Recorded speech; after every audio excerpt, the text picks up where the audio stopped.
What's happening, guys? In today's video we're going to be breaking down the two track examples you just heard, principally focusing on the bass which was made from scratch using Repro. We'll break down each of the tracks, each of the components, how they all gel together, and ultimately how you can use a similar bass across multiple different tracks and genres. So let's just jump into the bass itself, and I'll take off the effects that are on the bass, both the effects that are inside of the plugin and also external to it. And let's just have a little listen to how it sounds, and we'll listen along to the pattern.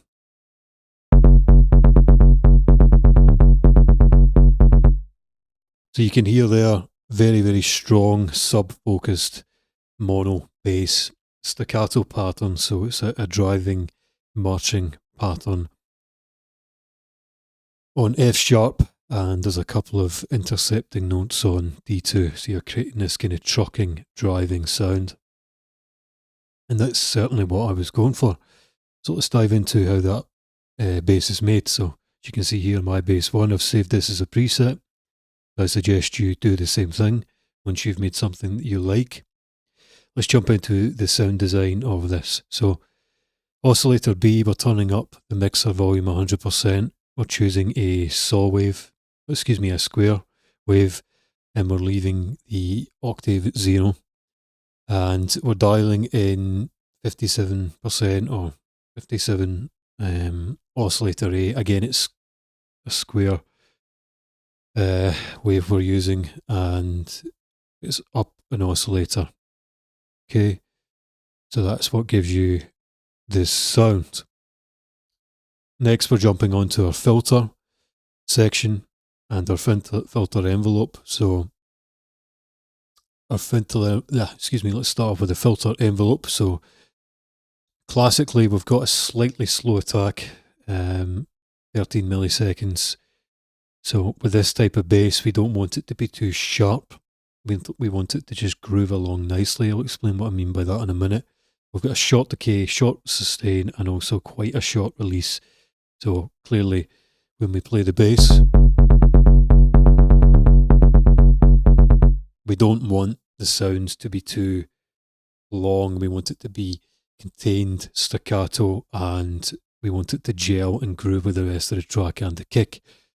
So that's the profile for the filter envelope. The amplitude, or the amp envelope rather, of the sound. So we've got 0 attack, short decay, quite a short decay in this one, slightly longer sustain, and a short release as well. Again, the filter envelope and the overall amplifier envelope will be generally kind of similar. We're going for a marching staccato, short, intermittent style bass, if you like. To give this the sound that we're looking for, we've got the cutoff filter right the way down, dialed in a slight boost on the resonance, and we've got the envelope amount dialed up to 34. So this is what we get to. Now if we turn down the attack,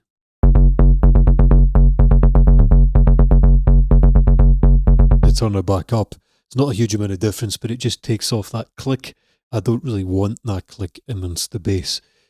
I want it to bounce off of our kick, and that's certainly what it's doing. So in terms of the sound, it's pretty simple. There's not a huge amount more to this. We haven't got any LFO motion going on, and there's really no ARP or anything like that going on. It's just a standard raw sound, which is very similar to what you would get from like an SH-101. That's actually what I was going for, trying to emulate that classic kind of square sub bass sound. Okay, so this sounds pretty good as it is without doing anything to it. Sounds very powerful, very mono, dry, and works really well. But to take it to the next level, I've added effects. And I've used the inbuilt effects within Repro because they're pretty good. So I'm just going to take off bypass. First thing, we're dialing in some wave folder distortion. So I'll just turn that on. So it's making it a hell of a lot louder, but it's just adding that grit, especially within the mid, and it just lifts the sound ever so slightly. Gives it that power. Next thing, we're using the res Q, which is basically EQ, so we're just boosting and sweetening. Not a huge amount, but it just lifts the sound ever so slightly, adds that low end and touches the high end up as well. Next thing, very important, just to give it that space and that classic SH-101 sound, we're using reverb. Only a slight amount of reverb, so just a little bit of the wet signal going through, very short decay and detone, which is essentially like the filter. We've got it down quite low because we don't want any of the higher frequencies or the mid frequencies coming through. So let's do a before and after on that. Just gives it that nice motion and it makes it sound a little less dry. And when it's marching along, it really enhances that groove. Okay. Next thing, we've got a warm-up lows preset just driving through. We're doing some OTT classic just to kind of reduce the dynamic range a little bit and to squash it down into something a bit more manageable.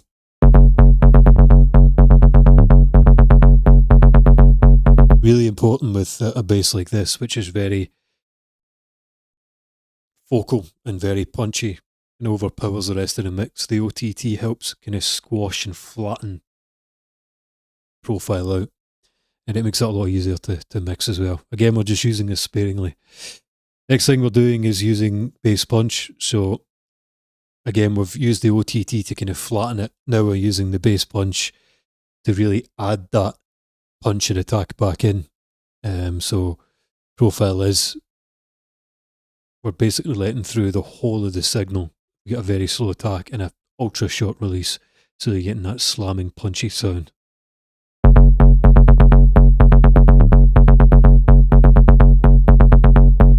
That's very, very important, guys. It's almost like a slamming compressor. It's a technique that I use in all of my basses. It really transforms the sound. It doesn't add a huge amount of volume and gain, but it really neatens up the sound, keeps it punchy, but not overpowering. So just keep that in mind. If you're not too sure about that, start off with bass punch and then dialing to taste. For me, 3 setting of the attack, ultra short release, ratio 4, and I've pulled back the threshold till I've got a nice 3 to 5, maybe about 2, 3, well, actually as much as 5 dB gain reduction. Probably wouldn't aim for as much as that normally, but because the sound is really quite powerful and I'm driving through a lot of energy, I'm happy with that. It just brings it down into tolerance. And you'll see what I mean when we talk about mixing it with the kick. Classic Kickstarter, or Kickstart 2 rather, just to duck the sound. Very, very important. Okay, very important. Sometimes you can't get that profile using sidechain compressor. Sometimes you just need to modulate the volume using Shaper Box, LFO2 or this. Massively important. Okay. Next thing, we are doing a little bit of EQing just to kind of refine the sound. So we're a low shelf just to take off some of the low end. We've got a resonant peak here around about 114 hertz, and then we're touching up around 900 hertz. So before and after on that. This is an EQ that I added in because I needed to mix it with the rest of the track. You probably wouldn't do this off the bat, but this is part of the mixing process. So it takes out that resonant peak. So what I'll do is I'll zone into everything so you can actually hear what's going on.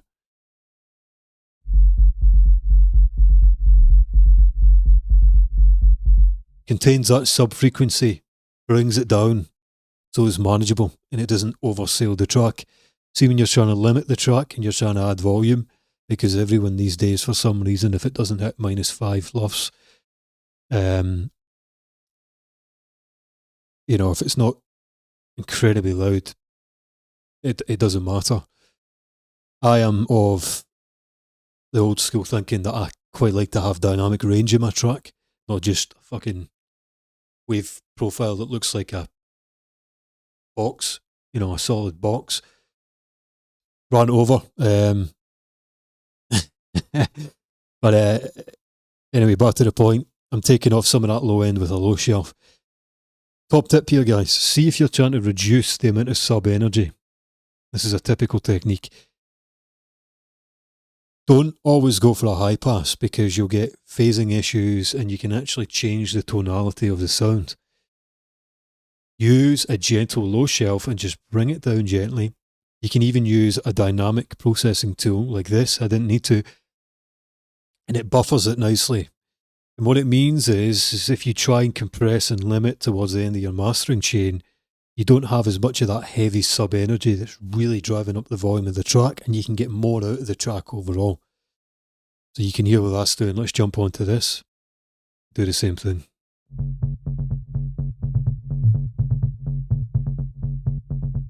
So you've got a resonant peak in there, and it just doesn't sound good when you listen to it like this. But I only became cognizant of this through doing a mix down of what I've got here, specifically how it references with the kick. We'll get onto that in a minute. Next one is just a sweetener up at 900k. Again, very, very gentle, nothing crazy.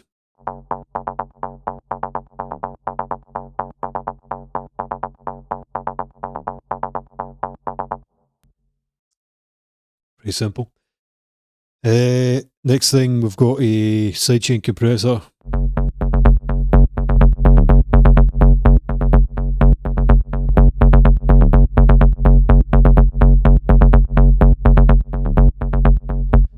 And I know I've already sidechained it, but so that it really gelled to the kick and really stuck to the kick the way I wanted it to, I sidechained it to the kick. And lastly, just a little bit of mixing EQ. I couldn't quite get it to sit right, so around about 318 I've taken quite a substantial dip of this sound. So this particular frequency was mashing with other frequencies and fighting for space. So if you listen to the bass overall, it sounds punchy, fat, warm, mono, all the good stuff basically. There's actually a little knocking frequency in there that you can probably hear.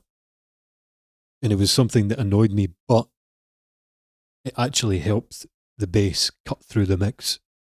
So that was a decision for me to keep it. So you actually have an idea what's going on. I'm going to lower the volume of this because it is a wee bit loud, and I'm going to play the bass and the kick so you can hear how they sound together.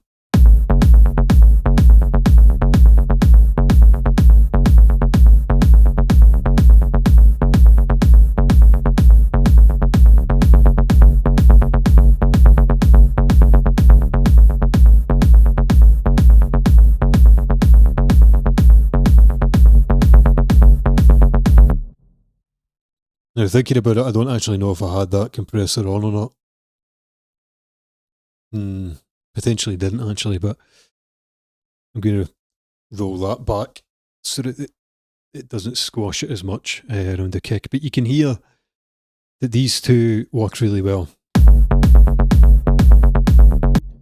So, of course, textbook techno 101, if your bass and your kick don't work together, throw the track out the window because it's never going to work. Doesn't matter how many good things you do, how much amazing sound design, if it doesn't work, it doesn't work.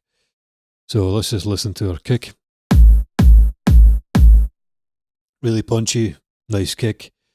We've had to do a bit of processing here around 89 Hz because this was clashing with our bass. and also here as well.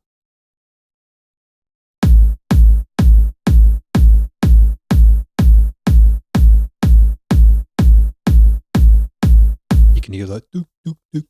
So that was just to mix the kick and the bass together. They sound pretty good together.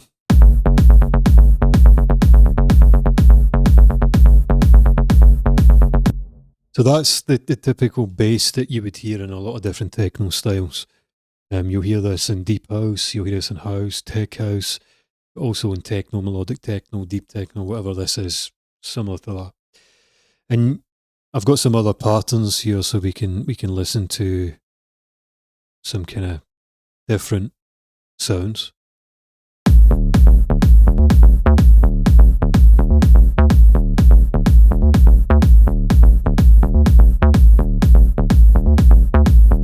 And you've also got the glide on, portamento glide, so when you've got a note that oversells another note, you get that classic sound. So this is sounding very much like an SH-101, which is kind of what I was going for.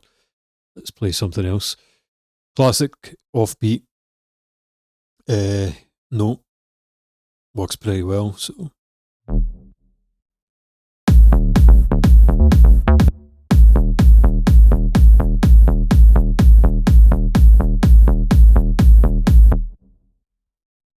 you could use this for anything, really, hard dance, trance, whatever. I guess what I'm trying to say, guys, is learn how to make this bass, save it as a preset and use it however you want. It's a really nice bass in terms of it fits well with whatever you've got in the rest of your track. If I was to speed this up to say 1:35,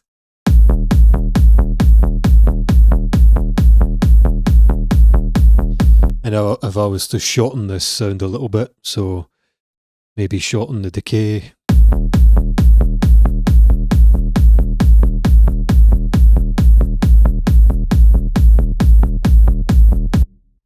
You get the idea.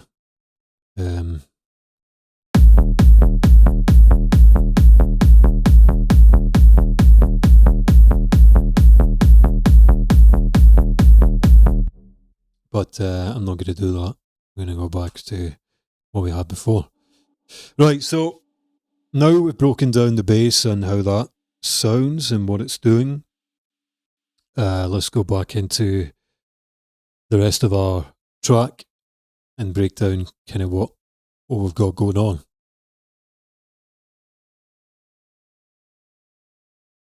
So you can hear how this bass sounds in the context of kind of track, and you've already heard this in example 1. Yeah, I'm going to turn this down a wee bit. I think it's getting a wee bit loud.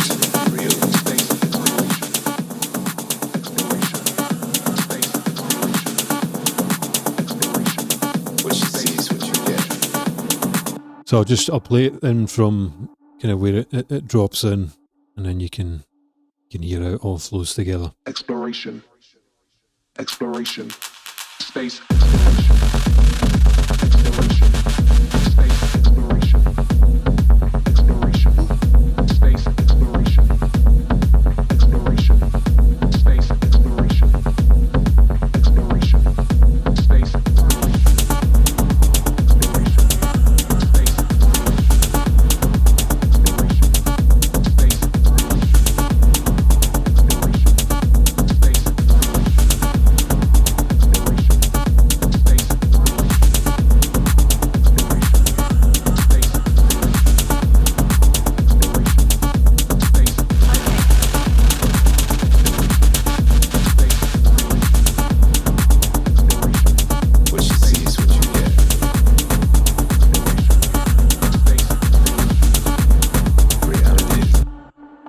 You get the idea, okay? So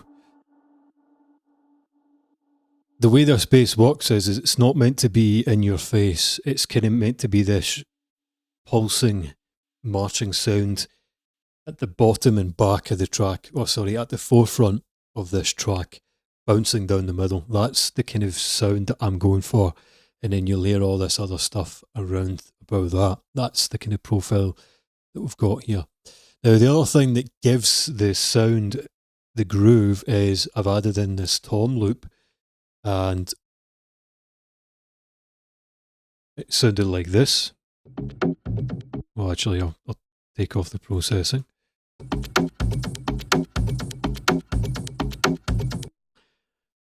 So what I did was to get it into the tone that I wanted, or into the key that I wanted, pitched it down -6 semitones. Nice bit of groove, nice bit of motion there, add something. Kickstart, and then I've mixed it in profile DEQ so that it mixes with the rest of the track. I won't bore you too much, it's pretty standard stuff, guys. Take the res peak off, take the top end off, and take off the lows. But this is the secret sauce, and this is sometimes what a lot of producers struggle with. Is they'll get a really good bass, they'll get a kick, sound good together, they'll have the rest of the stuff playing, and it just sounds that little bit thin, or that groove just doesn't get to where I want it to be. Sometimes it's about taking a loop like this, listening out for it, listening out for the groove, thinking that could go really well with the marching pattern of the kick. Tune it right, EQ it right so it doesn't conflict, and then blend it in, and you'll get something that sounds a whole lot better for not a huge amount of effort. So if we play this together, the tom loop together with our bass,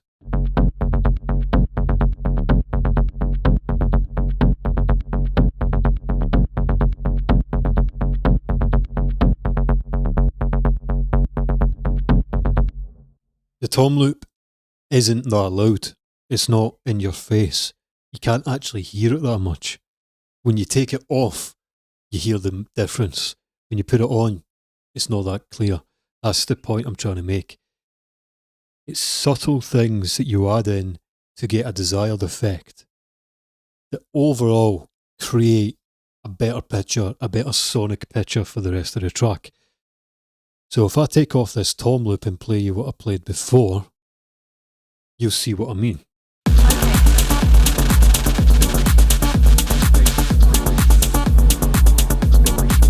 What you see is what you get.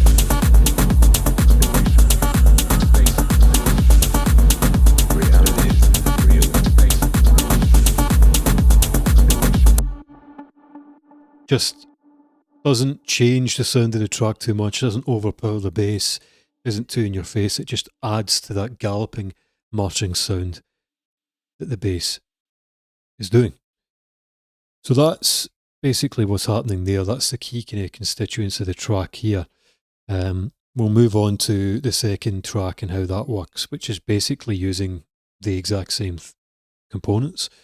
Let's just quickly bounce through the different stuff we're doing here to give it the overall sound. So in any techno track, texture and atmosphere is very important. So either use white noise or I'll use like a background loop.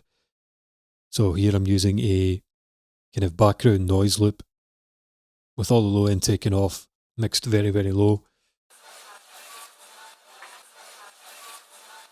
You can hardly hear it, but you can feel it, and it adds a lot of thickness to the track. Very, very important. Okay, you can also use vinyl noise, whatever you want. Our heart group.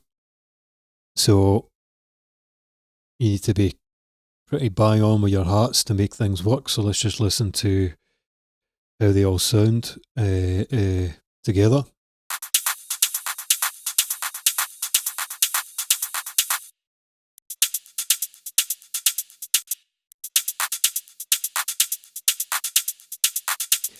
Bit of variation here with the clap, which is quite nice, but really, really simple, clean cut hearts and claps here. Not meant to be overly in your face, just need to be just right in the mix. So let's just go through them. We're using 606 hat here. It's a shaker hat. We're using a little bit of reverb, taking out some of the resonant peaks, which is very important, and a sidechain here. So very simply, This is the pattern we're using here. It's textbook sound. Nothing much more to it. Closed heart 1. So we're using a sample here. We're using an audio effect track to dial in some reverb. So if I take this on, take this off, just add a little bit of space and ambience. So I'm using the room verb for this. Key thing to note is shot decay time or reverb time and a narrow stereo width, because we don't want it to be overly wide. When you're mixing in reverb, always keep the stereo field minimal so that it sounds full, but it doesn't sound overly wide, because you take away from the impact and it starts to water down the track. Sidechain, a little bit of EQ, taking out a little peak there. We've got another hat, classic open hat, rolling off the bottom end here, and sidechain, nothing more to it. Classic ride, again rolling off the bottom end with a filter, bringing it down 2 semitones so it fits right with the track, and taking out the classic peak, which normally sits about 7-8K, if you're wondering. It's always there, always there. You'll see what I mean.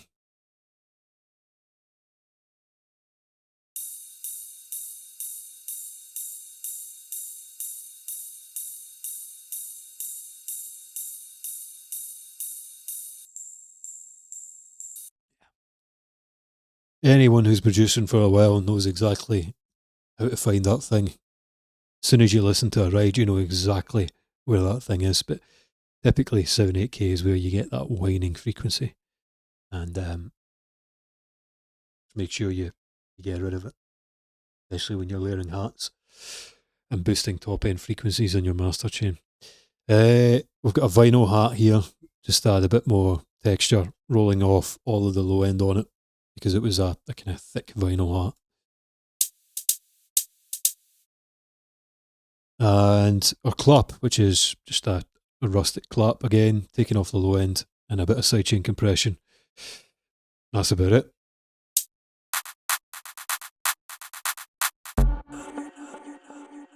In terms of our processing, nothing overly revolutionary. Dialing in a small amount of OTT. We've got this processing on the hats. So what I've done is I've taken out the resonant peak here, boosted around 1.94K, and also boosted just a kind of low shelf for the rest of the frequency range from the low end to the kind of mids. The reason being is because I've been quite cute in cutting all the frequencies below the top end in each of these different hats and claps and things. What I've done is I've boosted this up just to add a little bit more thickness and fullness into the sound. Show you what I mean. Turn off the last two things.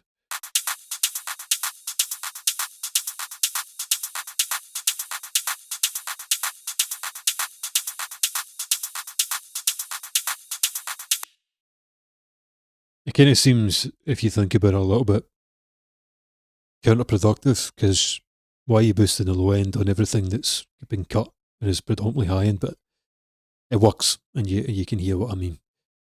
That's a great technique if you've got really clean hats and your final bit of processing, do something like this, do the final bit of tailoring up the top, and then just a nice, smooth, but deliberate boost to the kind of low and mid frequencies to give it that thickness. Next thing, we're using Enhance, which is just a preset. Works really well.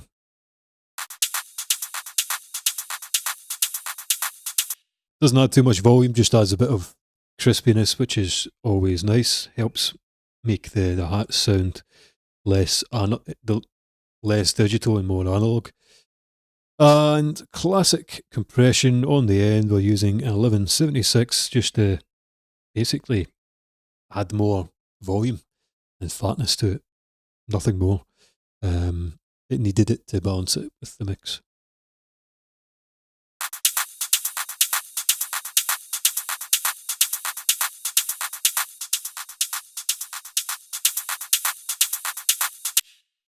Okay, that's for our hats.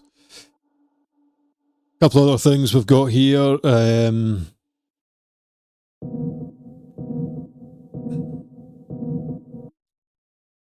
We've got this dub cob thing that I've kind of sampled and recorded in. It's just a loop. There's literally nothing happening here. Very basic. It just adds that sound. It's mono, and I'm taking off the low end and also this peak here.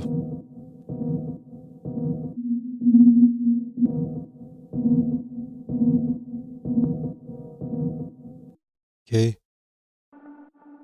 Got some effects. This is just a simple effect that I bounced in. Same here.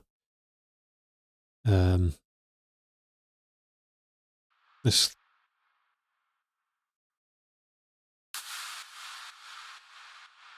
To be honest, I don't even know why that's in there. I didn't even realise. It shouldn't really be there.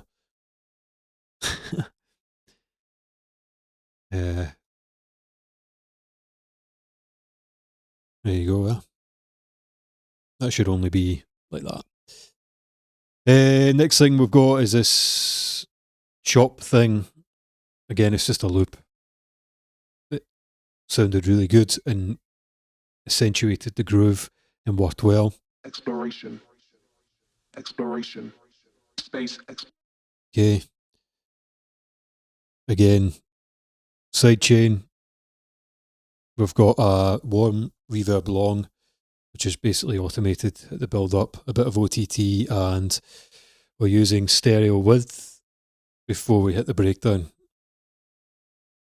just to give it a bit of dynamic impact and to really create that juxtaposition between the break, the drop, and the break, the build up and the drop. We've got another thing here, which is just this wee sample. Okay.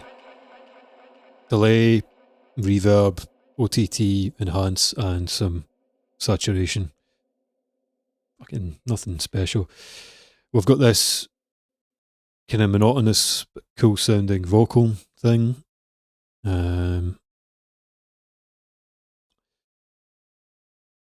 Get this Fox thing that comes in every so often.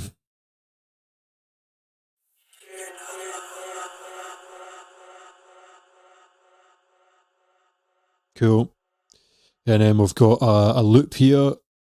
So I've already got like a dub chord sound, but I just added in this other loop because it added a bit of spatial texture that I liked. Really enhanced the track and gave it a full kind of whole sound. And then we just got some standard effects, guys. Nothing to write home about. The usual bullshit, risers and droppers and all the rest of it. And that's basically how you get to what you heard. Okay, on to the second rendition that you actually heard earlier. We're using the same stuff as before, except the other track idea I actually built out to, 50% of a whole track. This I haven't done, it's just a pure idea. So again, we haven't used anything different. In fact, we're using a lot less. Only difference is we're using a different kick this time. And the bass pattern is different. Now we're doing something that sounds like this.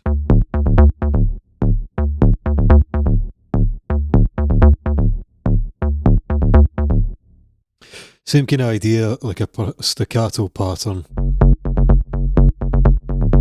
That was it before. So now we have a slightly different sound. Again, you've got a half decent kick drum you can make a really good low end because the bass is in the right dimension, it's shaped the right way, EQ'd, compressed properly, it's been processed so that it can sit properly with any good quality kick that you pair it with.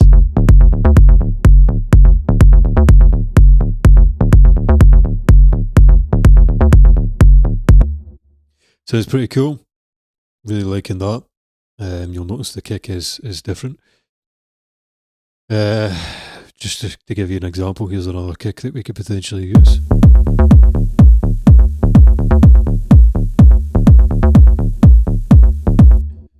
And the rest of the track is pretty much the same, except the lead that we're using a kind of more melodic pattern.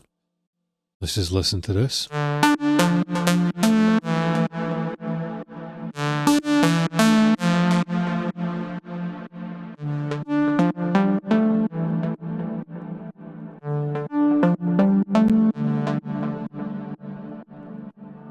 If you combine everything else, choose the original kick drum.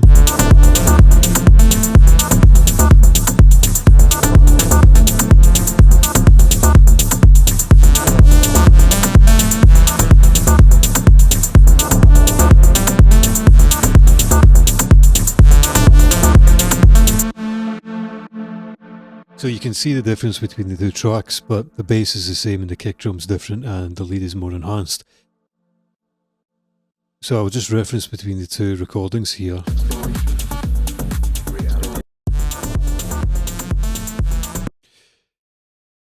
You probably wouldn't be able to tell that the same bass has been used in both examples.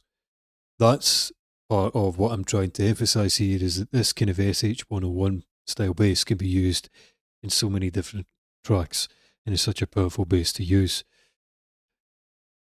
I'm just going to dial into this melody because you could really enhance the bass to go along with this melody.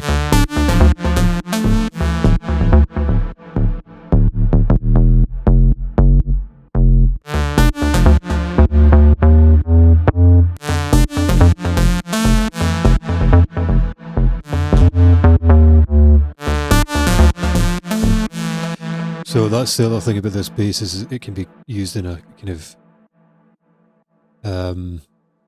melodic, structured way where it can follow the melody. So if I just do this.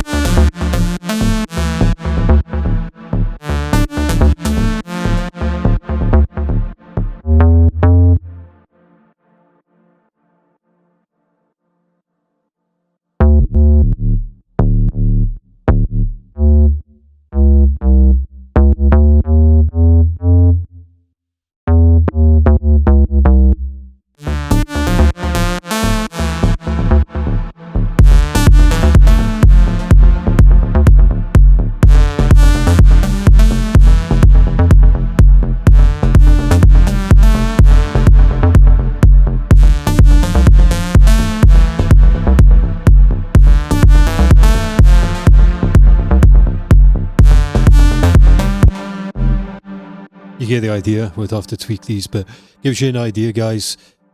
Won't spend too much more time talking about this, but hopefully you understand the kind of principal points I'm trying to get across in this video. Hopefully you've found me talking for the last 40 minutes useful. If you have, can you like the video, subscribe, the usual stuff. Leave a comment as well if you're enjoying what I'm doing. Tell me. If you're not, tell me if you want. If not, great as well. And also, guys, if you do like the kind of techno and stuff that I'm making, I would be interested and up for doing track templates based on the music that I'm making, if it would be of interest to you guys. But just shout and let me know. And guys, as always, if you want to work with me one-on-one, personalised, tailored, one-on-one, handheld coaching with me, with my dulcet Scottish accent, helping you skyrocket your music production like I have done with so many hundreds of producers just like you, click the link below and schedule a free discovery call with me. It's half an hour, well spent. We can get to know each other. I can understand what you're all about. You can understand what I'm all about. And you never know, maybe we can work together. Don't be shy. Drop me a line, get in touch, guys. And as always, take care, and I'll see you next time. Reality is real.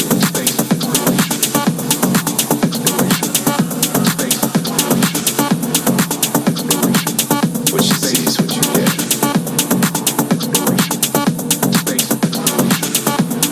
Reality is real.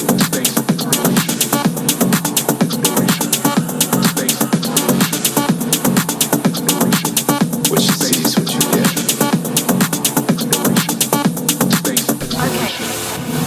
Reality is real. Space exploration. Exploration. Space exploration. Exploration. What you see is what you get. Exploration. Space exploration. Reality is real. Space exploration. Exploration. Space exploration. Exploration. What you see is what you get. Exploration. Space. Okay. Reality is real.